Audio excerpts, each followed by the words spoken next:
puting bato sa ilalim ng kuweba. Nakita ko ganun na ganyan siya.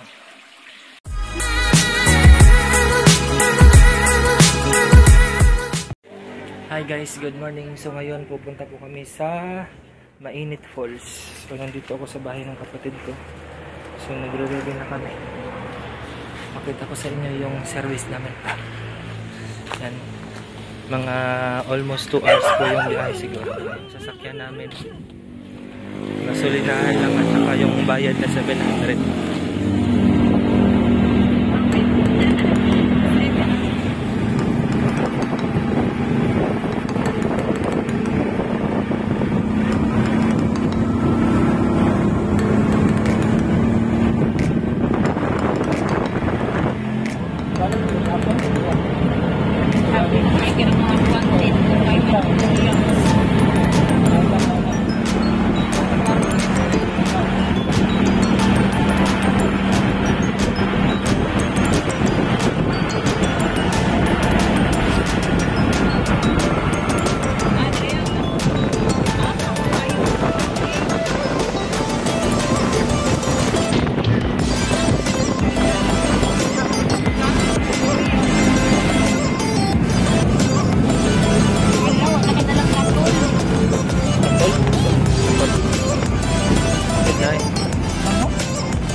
Guys, good afternoon.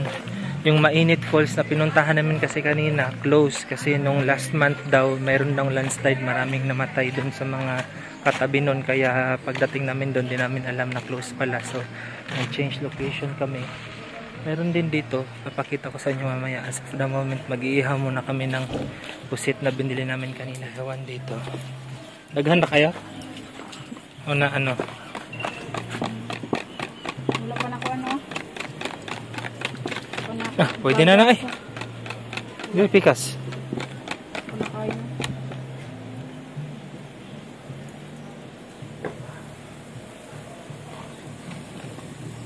Yung pikas eh. Tapos, ang isa dali sa pikas kuan.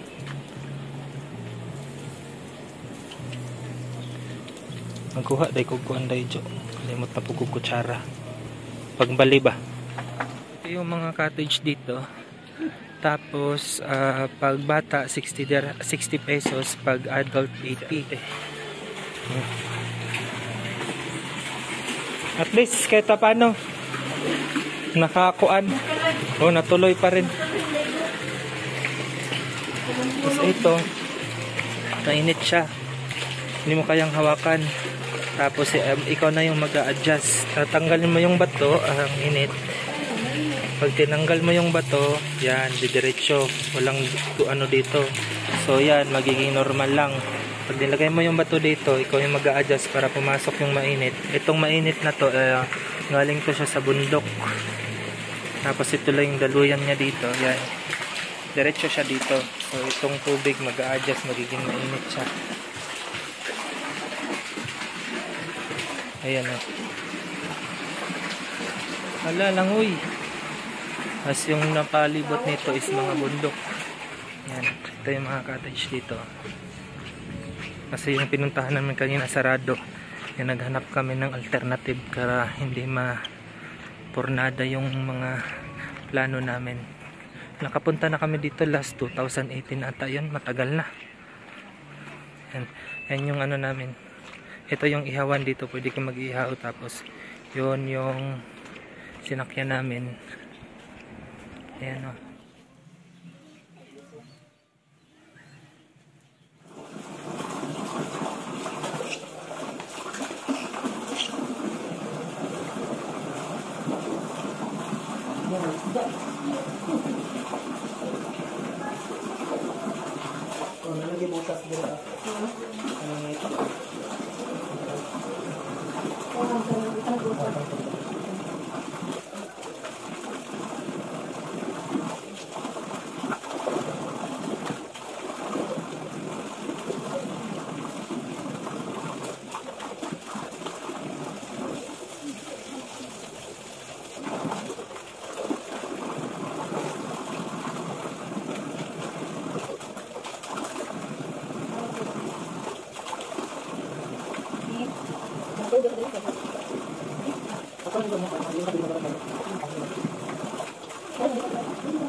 Meron din sila dito, hindi lang yun yung ano nila. Meron din dito. Yan, wala kasing masyadong tao ngayon kasi nga weekdays. Ayan o. Mainit din siya, mainit din yung tubig. Ayan. So itong tubig na to, hindi yan galing sa gripo, galing yan dun sa mga ano, sa bundok. Mainit. Di ko alam kung bakit mainit yung tubig. As dito, merong nakalagay, basahin natin kung ano to, para saan. Steam bath. Steam bath pala to. So guys, titignan natin kung anong laman itong steam bath nila.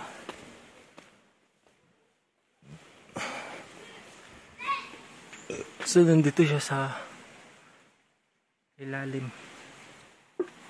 So wala ng tao kasi walang masyadong tao ngayon.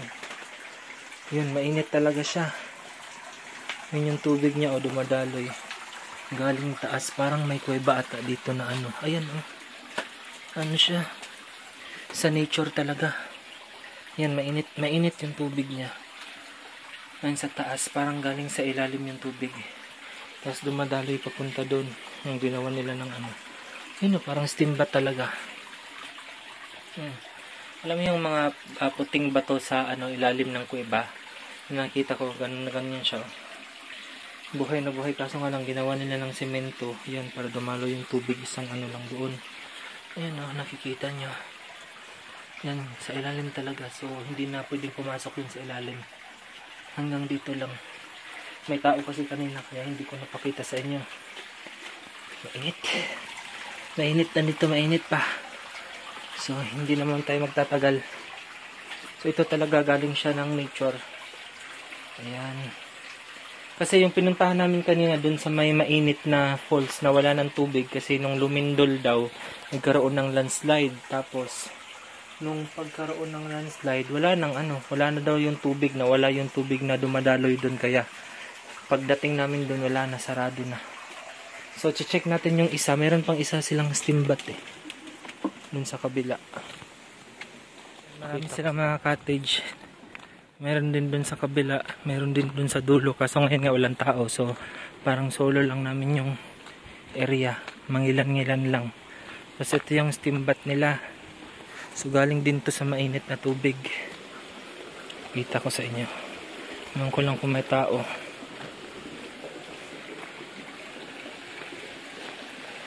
Ang init. Grabing init. Yan yung steam bath nila. Meron silang ano lang, gripo. Grabing init, hindi kaya. Hindi kaya pumasok ang init. Basta yan yun. Ito yung mga magnanakiha, mga tubo, pinapadaloy lang nila dito. Tapos meron din silang swimming pool dito. Mainit din, hindi siya malamig. So kahit na umuulan, walang problema kasi hindi malamig. Meron silang malaking pool. Meron ding maliit. Merong ano dito, muusok.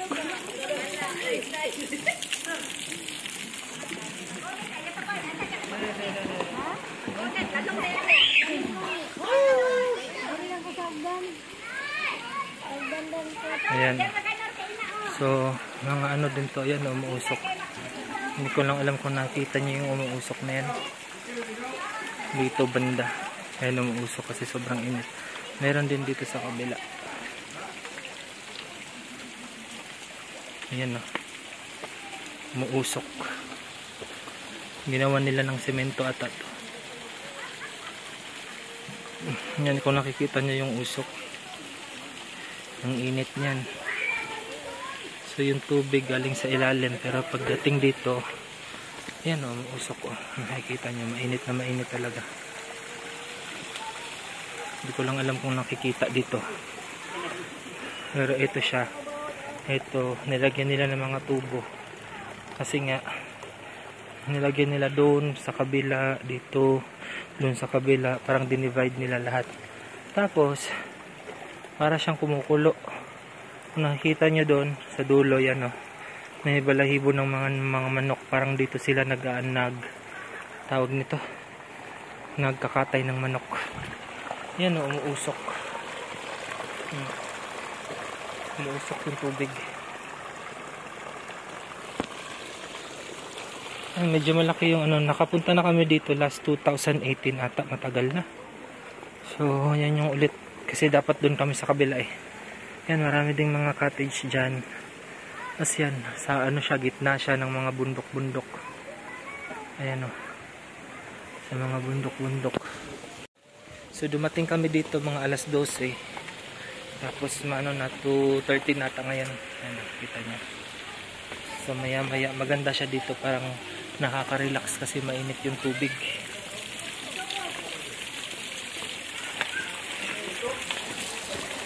Balik na ako dun sa amin.